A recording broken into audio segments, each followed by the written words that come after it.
How do the most modern bikes of today compare to vintage bikes of the 70s and 80s? Well, I don't know, because I've never ridden one.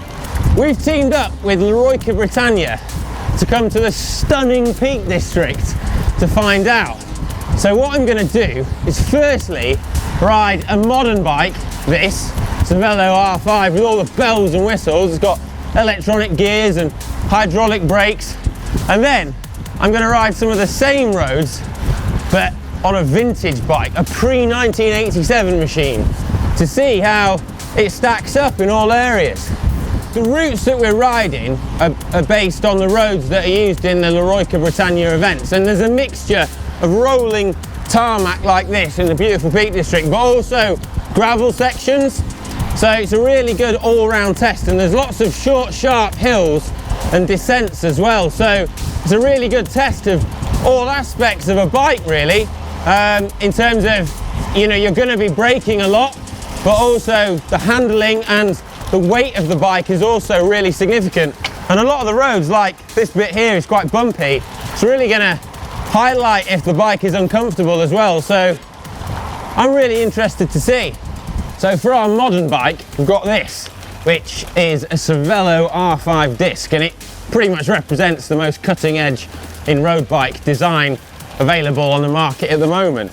It's very light, it's made of carbon fibre, it's got comfort built into the frame shape and the structure of the carbon frame to make you know, ride more compliant, and it's got the latest components on it as well.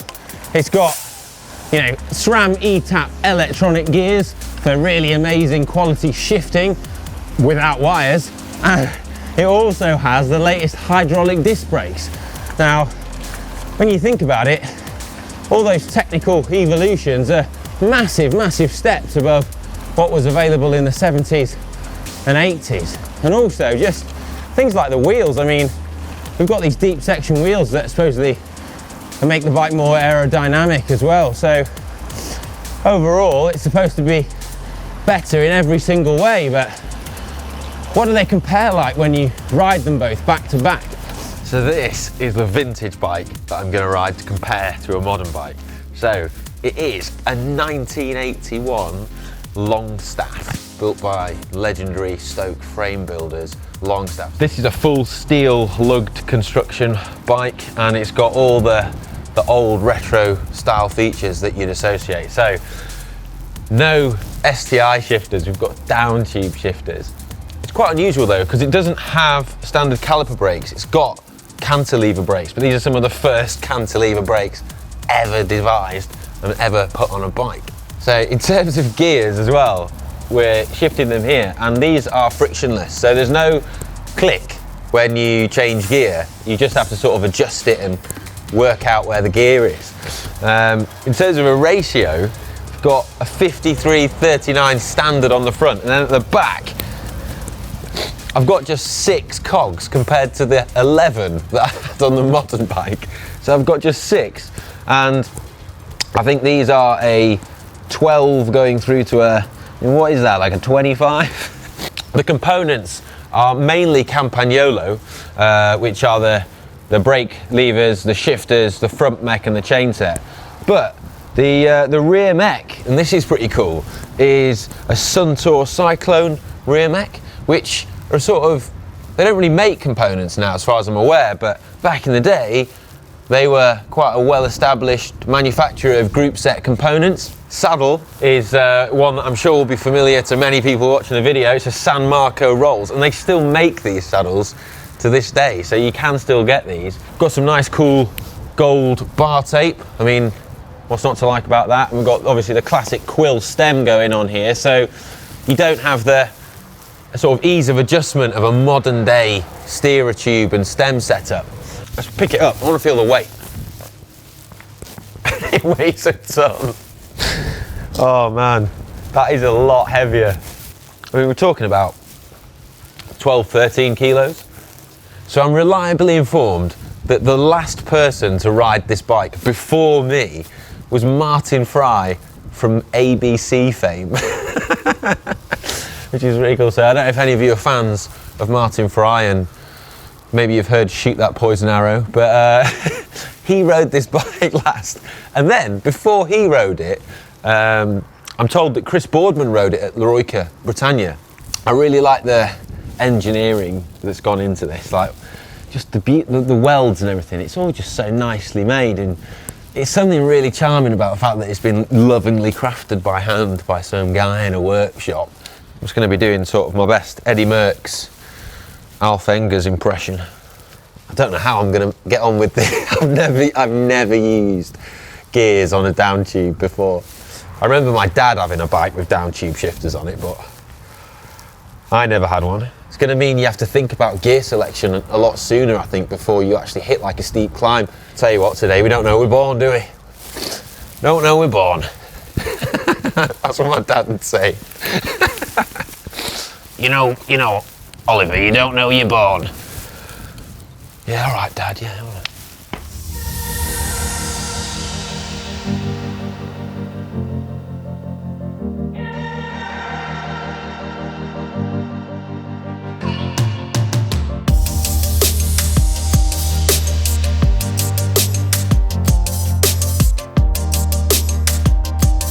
So I'm a little bit apprehensive about riding a vintage bike in this terrain, and I think my main concern comes with the brakes, really, because, you know, I've sort of been getting used to disc brakes over the last year or so, and they're absolutely phenomenal in terms of their control and stopping power. And so to go back to a sort of puny little caliper when it's wet, I'm not sure how confident I'll be on that on wet gravelly descents, but I guess we'll find out, and hopefully I won't die. I'm sure I won't.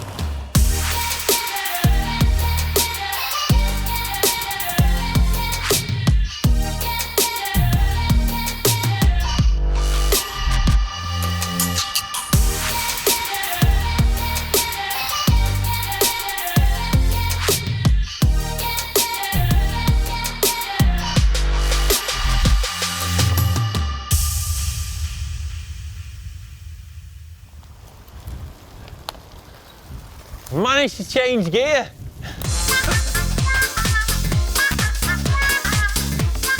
So I've been riding this bike now for about an hour and a half on a mixture of different roads, and I can live with the gears. They're okay, don't mind those. The first thing is, I'm amazed at how comfortable this bike is. Like, so we were just on a rough bridle track going along the Monsell Trail, and the comfort and the way it can eradicate the sort of road buzz that you get is brilliant, and I'm going to say it's better than the Civello. This feels like a more comfortable bike on those rough roads. Oh, we're on a slight hill now, so I might have to change gear. Oh. There we go, I did it! Oh man, do you want to go back? Oh no, I'm out. Oh, get my foot back in. The toe clips are a bit awkward. The feeling I've got having my feet strapped into these is the same sort of feeling that you get when you're nervous, when you use clipless pedals for the first time, and you're worried about not being able to get your foot out whenever you stop. I mean, this bike shifts. It's stiff, and you know, they all talk about power transfer and bottom bracket stiffness on modern bikes, but this frame, it's really good. You know, it's as stiff as a carbon frame. When you get out of the saddle like that, you know, you feel the power transfer going through it. If I can get some better brakes on it, I reckon I can get used to this. The tyres are obviously a lot narrower, and when you're sort of on the off-road sections, or like if you're on a bridleway, you would like to have a wider tyre for more grip and, you know, sort of greater comfort. But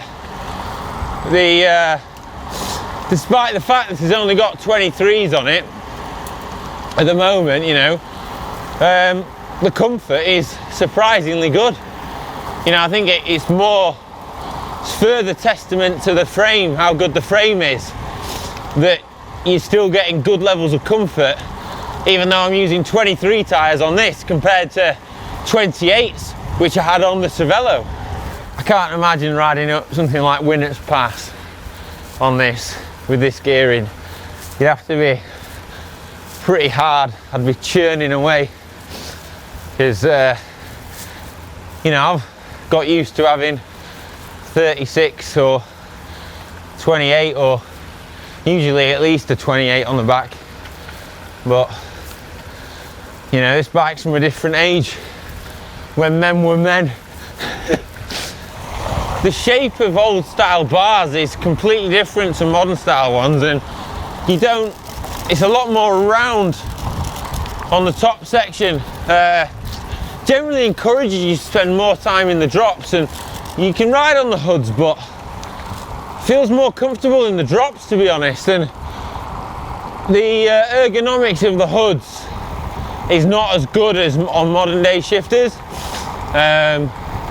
Creates a bit more of a pressure point. They're a bit narrower between your index finger and thumb, so the drops is definitely where it's at. And I think that's why you probably see riders from the old days genuinely spending a lot more time in the drops.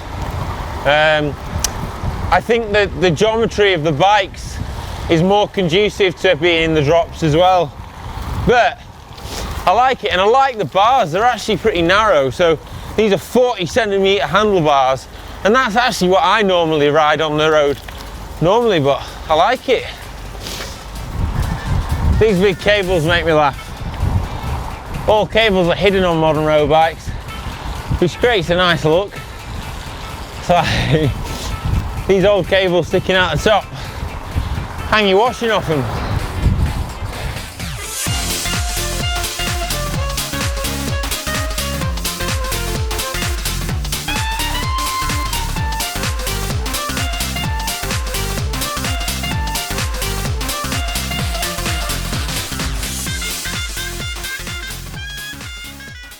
I've put my hat on and a hoodie because it's about -2 right now. I'm absolutely freezing. But I wanted to give my thoughts on the two bikes, on riding a modern bike and a retro bike. The first thing is it's amazing to experience, by riding one straight after the other, how much bike design has come on in the last sort of 25 years. I think the biggest things that I miss when riding this bike compared to a modern one is clipless pedals, for one, and the other thing is the quality of the brakes. It just cannot be understated. Just having that confidence in your braking makes a massive difference to how you approach, you know, every descent, every corner. However, I can live with the gears. I can live with the different shaped handlebars, you know, the saddle, the fact that you've got fewer gears. I'm sort of fine with that as well. Like, I could live with all that.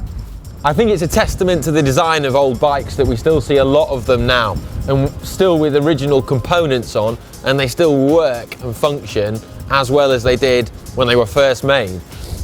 And I think it's an interesting thing to sort of think about, and I wonder how many modern carbon bikes we will see in the future. Maybe we'll see loads, maybe they will last a long time, but modern design seems to be a lot more consumerist and a lot more throwaway. Products seem to only be designed to last a few years. You know, if you think about iPhones and white goods in particular, and there's just something great about a product that, you know, a piece of engineering that was designed and made so many years ago and still works fantastically today. Something that's lasted and stood the test of time. I'm a big fan of sustainable design, and that's a great example.